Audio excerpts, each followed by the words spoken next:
Have you ever made a choice that felt freeing at first, but later left you wondering if you were truly ready for what came next? There's a woman I once knew. Let's call her Helen. She had always been vibrant, sharp-witted, confident, a woman who knew who she was. And one day Helen decided it was time. Time to stop covering the gray. Time to stop the appointments, the root touch-ups, the chemicals. She was ready to embrace her natural hair, her truth. At first, it felt like freedom, like she was finally stepping into her age with grace. Strands of silver began to show, framing her face like soft whispers of time. But then, one morning, as she passed by a mirror, no makeup, no styling, just her raw reflection. She paused. The woman looking back felt different. Not older, not less beautiful. Just unfamiliar. And Helen asked herself something she had never said out loud. Did I do this for me, or did I do it because I thought I should? This story isn't just about hair. It's about identity, about the quiet tension between acceptance and longing. And it's a question many women after 60 quietly ask themselves. Does gray hair make me feel seen or invisible? So before we answer that, let's take a deeper look. Because the decision to go gray isn't just about aging. It's about how we choose to show up in the world and how we want to feel when we do. Why so many women choose to go gray after 60? For many women, the decision to stop dyeing their hair isn't just about looks. It's about liberation. After years, sometimes decades, of coloring, touching up roots, and chasing the illusion of youth, something inside begins to shift. They begin to ask, quietly at first, what if I didn't have to hide this anymore? For some, the answer comes slowly, in the quiet moments between hair appointments, in the reflection that no longer matches how they feel inside, in the whisper that says, maybe it's time. There's a quiet kind of power in choosing to show the world your natural self. Gray hair becomes more than just a color. It becomes a statement, a way of saying, I've lived, I've earned this. Some women say it feels like reclaiming time. No more hours in the salon chair. No more planning vacations around color touch-ups. No more stress when the roots peek through. Just freedom. Others feel a deeper alignment. Their outer appearance finally matching their inner wisdom. They're not trying to rewind the clock anymore. They're walking forward, gracefully. And for many, it's a health decision. After years of using chemical dyes, the thought of letting their scalp breathe again feels healing, gentler, kinder. Then there's the cultural shift. Social media, campaigns, and even celebrities embracing silver strands. We've started to see images of powerful, elegant women who wear their gray with pride. Suddenly, gray isn't letting yourself go. It's showing up, authentic and unafraid. But still, beneath the pride, there can be uncertainty, because the world is just beginning to make space for older beauty. And the old messages, those whispers that said youth equals value, they linger. So when a woman stops dyeing her hair, she's not just making a style choice, she's standing against decades of pressure that told her aging must be erased. It takes courage. And to walk into a room full of dyed hair and feel proud of your silver, to look in the mirror and see age and still see beauty, to answer the question, are you letting your hair go gray? With a calm smile that says, yes, and I love what I see. Because for many women over 60, going gray isn't about giving up. It's about letting go of pressure, of pretending, of hiding, and stepping into something softer, wiser, and more true than ever before. No one really prepares you for the emotional shift that comes when you stop coloring your hair. Yes, people will tell you it's empowering, that it's a beautiful choice.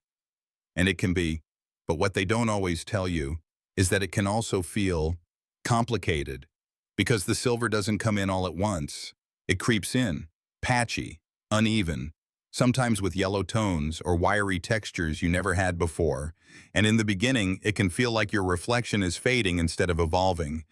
Some women say they felt invisible during the grow-out phase, like the world didn't know where to place them. Not youthful, not yet fully gray, just in between. And there's the change in how people react, not always unkind, just unsure. Some friends say, you're so brave, which sounds like a compliment, but makes you wonder, brave for what? For being natural? For showing my age? Then there's the shift in your wardrobe. Colors that once lit up your face suddenly make you look tired. Your favorite lipstick no longer works. You may look in the mirror and think, do I look elegant or washed out? And perhaps the hardest part, the internal dialogue. The questions you ask yourself at night when no one else is around. Did I make the right choice? Is this really me?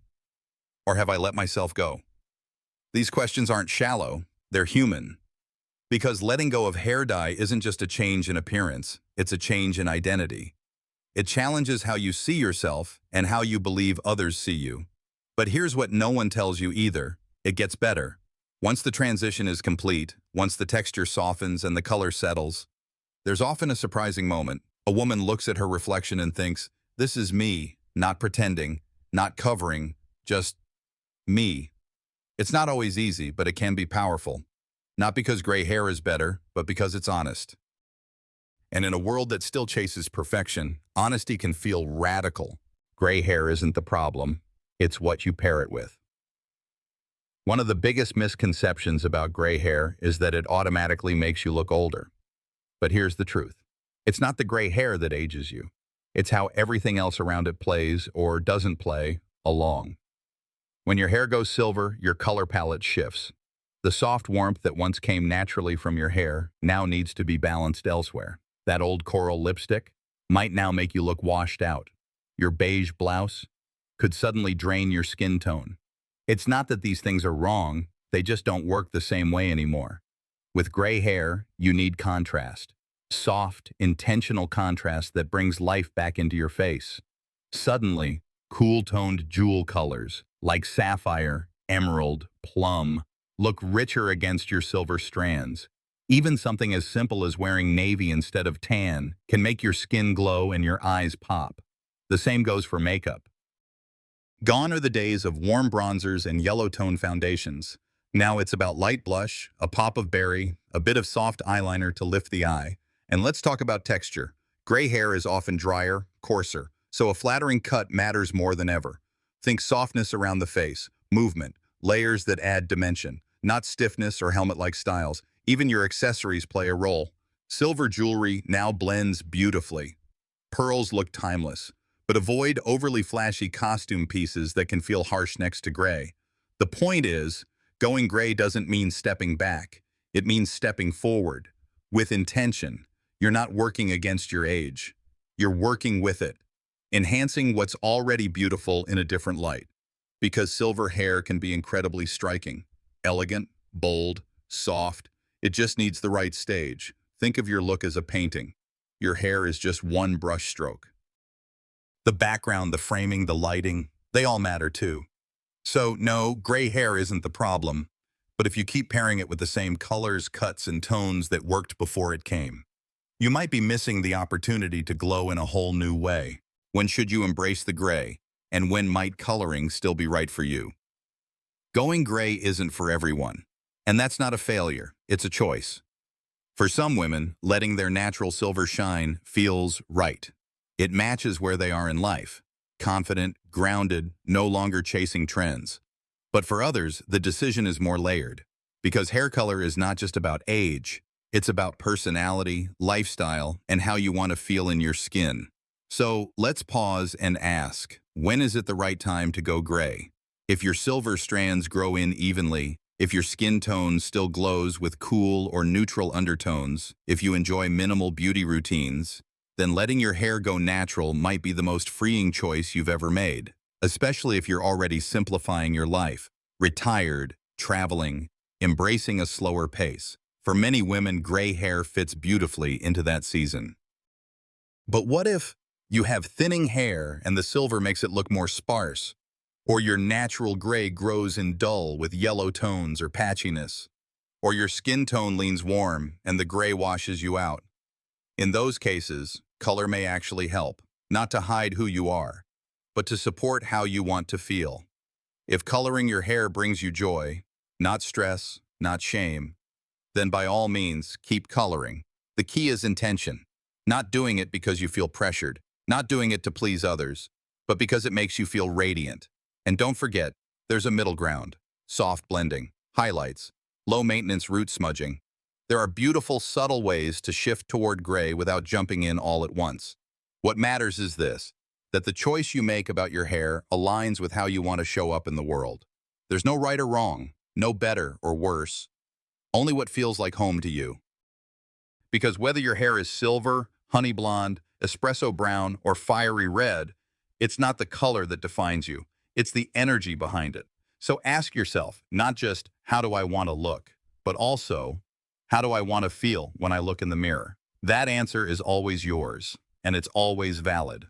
In the end, this conversation about gray hair was never just about hair. It's about how you see yourself, how you want to feel when you walk into a room, and what kind of woman you want to be when no one's watching. Because going gray or not isn't about right or wrong. It's about resonance. Does the silver feel like freedom to you, or does color still feel like confidence? There is no perfect formula, no universal truth, only the truth that lives quietly in your heart. When you look in the mirror, some women feel most like themselves when they stop hiding their age. Others feel most radiant when they color their hair the shade that brings them joy. Both are beautiful, both are valid, both deserve respect. So if you're standing at the edge of this decision, know this: you don't owe the world an explanation. You only owe yourself honesty. Because what really matters is not whether your hair is gray, brown, red, or blonde. What matters is whether you feel at home in your own reflection. That is where real beauty lives. If this message spoke to something inside you, something tender, something brave, then don't keep it to yourself. Share this video with another woman who might be standing in front of her mirror, asking the same quiet questions. And if you're on this journey, whether you're going gray, staying colored, or still somewhere in between, I'd love to hear your story. Leave me a comment below. Let's create a space where age is not something we hide, but something we honor together. And if you'd like more honest, healing conversations like this, don't forget to subscribe. There's more to come. You're not alone, and your reflection deserves to feel like home.